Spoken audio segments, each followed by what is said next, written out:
Sayyidina Husain bin Ali bin Abi Thalib adalah putra Ali bin Abi Thalib dan Fatimah Az-Zahra dan cucu Nabi Muhammad. Dia dianggap oleh Syiah sebagai imam ketiga Syiah dan ayah dari dinasti Imam Syiah dari 12 imam dari Ali bin Husain hingga Al-Mahdi.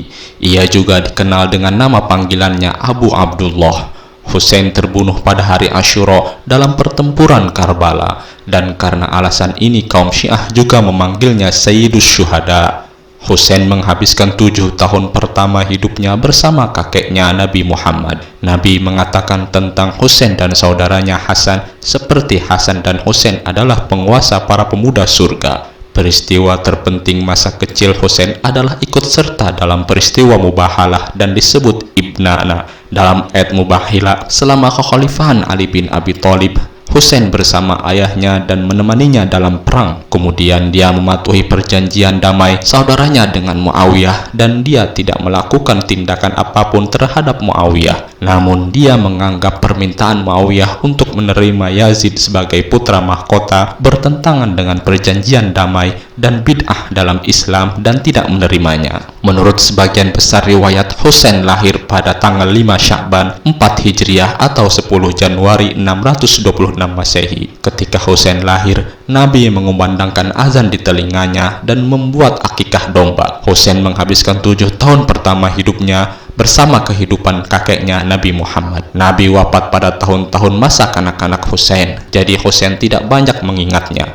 Ada riwayat dari Nabi tentang dia dan saudaranya Hasan Mujtaba, seperti siapa yang mencintai mereka mencintaiku, dan siapa yang membenci mereka membenciku. Atau Hasan dan Husain Said adalah pemuda surga. Sejak kepemimpinan Ali bin Abi Thalib, Muawiyah dari Bani Umayyah yang berkedudukan di Syam atau Suriah terus merongrong. Ia berambisi merebut tampuk kekuasaan khalifah. 2 hari sepeninggal Khalifah Ali bin Abi Thalib, kaum muslimin di Kufah sebagai pusat pemerintahan Islam membaiat Hasan bin Ali. Menurut Al-Hamid Al-Husaini dalam Al-Husain bin Ali, pahlawan besar dan kehidupan Islam pada zamannya, beberapa saat sebelum Ali bin Abi Thalib wafat, salah seorang sahabatnya bertanya, apakah para pengikutnya harus membaiat salah satu putranya, yakni Hasan? Ali bin Abi Thalib menjawab, aku tidak menyuruh dan tidak melarang.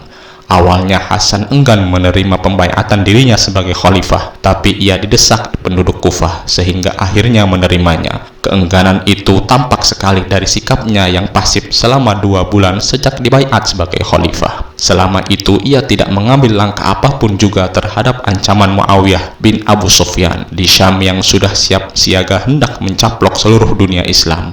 Karakter Hasan yang lebih menyukai perdamaian membuat ia mengirim surat kepada Muawiyah. Isinya mengajak Muawiyah untuk bergabung bersama orang-orang yang telah membaiatnya sebagai khalifah. Namun Muawiyah yang telah berpengalaman dalam dunia politik justru menjawabnya dengan sinis. Muawiyah lalu melanjutkan dalam surat balasannya bahwa dirinya yakin jika ia lebih sanggup menjadi khalifah daripada Hasan karena lebih tua dan berpengalaman. Ia bahkan menyuruh Hasan untuk mendukung dirinya sebagai khalifah. Muawiyah lalu membawa pasukannya yang besar dari Syam menuju Kufah untuk menggulingkan Hasan yang telah dibaiat sebagai khalifah. Mendengar kabar pergerakan pasukan Muawiyah, Hasan mengumpulkan penduduk Kufah untuk bersiap melawan pasukan tersebut. Namun penduduk Kufah yang telah membaiatnya sebagai khalifah justru merosot mentalnya. Sebagian dari mereka tidak menyambut seruan khalifah, hanya sebagian saja yang bersiap maju ke medan pertempuran. Nahas Ubaidillah bin Abbas, orang yang ditunjuk untuk memimpin pasukan yang bersiap membela khalifah tersebut,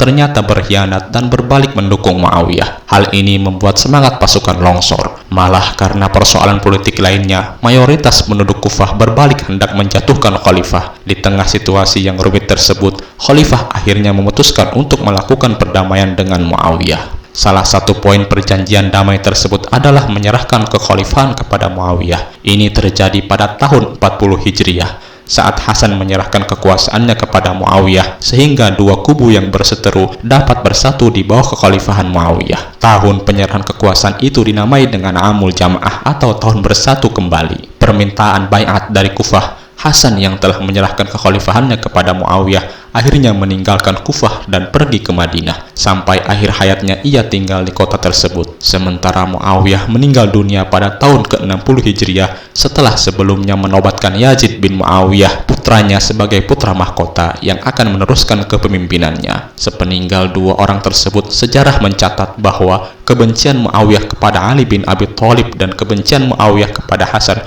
terus berlanjut ketika Yazid berkuasa yang membenci Husain, adiknya Hasan. Hal inilah yang akhirnya mengobarkan perang, atau lebih tepatnya pembantaian terhadap Husain dan pengikutnya di Karbala. Kebencian Muawiyah terhadap Ali bin Abi Thalib dilatari tiga hal. Pertama, fanatisme, kekabilahan yang secara turun-menurun menanamkan kebencian dan permusuhan terhadap orang-orang Bani Hashim. Kedua, karena Muawiyah tahu bahwa dalam peperangan masa lalu antara kaum musyrikin Quraisy dan kaum muslimin, banyak keluarga dan kerabatnya yang tewas di ujung pedang Ali bin Abi Thalib. Ketiga, Muawiyah mengenal tabiat Ali bin Abi Thalib sebagai sahabat Nabi yang keras membela kebenaran dan keadilan, serta berani bertindak tegas terhadap kebatilan dan kezaliman. Naiknya Yazid sebagai penguasa baru yang berkedudukan di Damaskus, Syam, segera mengintai keselamatan Husain yang tinggal di Madinah. Mata-mata berkeliaran mengawasi gerak-gerik cucu Rasulullah tersebut. Demi keselamatan, ia beserta keluarganya akhirnya pindah ke Mekah.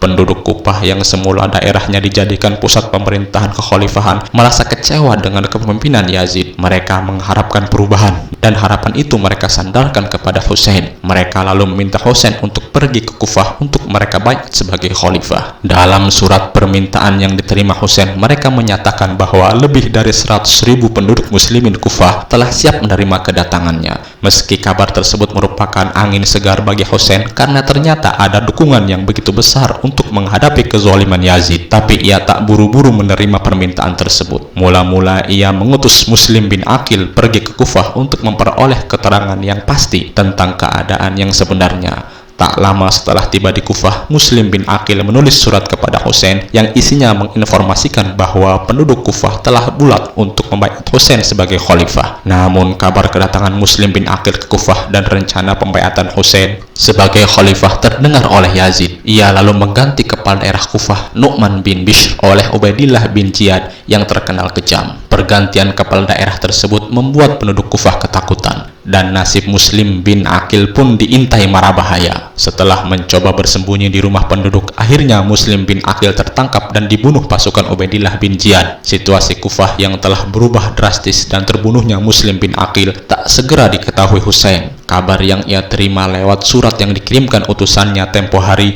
membuat Husain yakin untuk berangkat ke Kufah. Sejumlah sahabat dan keluarga Husain menasihatinya agar ia membatalkan niatnya untuk berangkat ke Kufah. Mereka mencemaskan Husain dan ragu akan sikap penduduk Kufah. Namun semua nasihat dan kekhawatiran yang terpancar dari keluarga dan para sahabatnya tidak berhasil membatalkan niat Husain untuk pergi ke Kufah. Keharuan menyelimuti penduduk Mekah saat mereka akhirnya terpaksa melepas Husain dan rombongannya yang hendak menuju Kufah pada tanggal 18 Zulhijjah tahun ke-6 Hijriah. Sebelum tiba di Kufah, Husain mengutus Qais bin Mashar As-Saidawi untuk pergi ke kota tersebut untuk memastikan kembali situasi Kufah.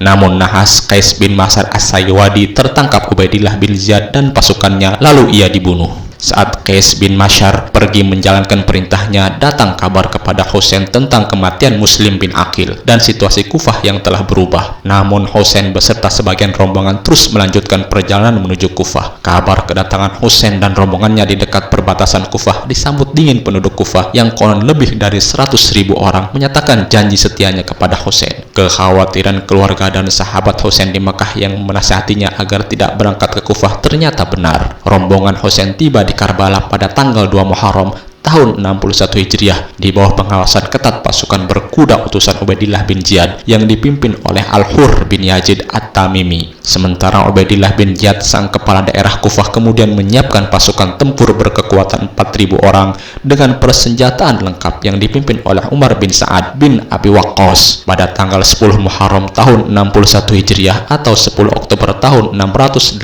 Masehi, 4.000 pasukan yang dipimpin Umar bin Sa'ad bin Abi Waqqas menyerbu rombongan Husain yang hanya berkekuatan 72 orang, 32 orang prajurit berkuda, dan 40 orang pejalan kaki. Selebihnya terdiri dari anak-anak dan perempuan. Pasukan Husain bertempur merangkak menghadapi hujan panah, lembing, tombak, dan ayunan pedang pasukan musuh. Namun mereka akhirnya tumpas setelah pasukannya habis. Akhirnya Husain pun dibunuh. Sayyidina Husain bin Ali bin Abu Thalib, cucu Rasulullah, meninggal pada tragedi Karbala 10 Muharram tahun 61 Hijriah. Dalam peristiwa tersebut, Husain meninggal dibunuh dengan cara sadis, yaitu dipenggal kepalanya dan dipisahkan dari badannya. Yang membunuh Sayyidina Husain dengan tombak adalah Sina bin Anas bin Amr Nahai. Lalu ia menggorok leher Sayyidina Husain dan menyerahkannya kepada Khalid bin Yazid. Perang Karbala merupakan kelanjutan dari riwayat panjang tentang perselisihan dan permusuhan kaum muslimin sepeninggal Rasulullah. Beberapa sumber menyebut kepala Husain telah disatukan dengan jasadnya di Karbala, Irak, hingga ada pendapat makamnya berada di Kairo, Damaskus, Karbala, Raqqa, Askelon,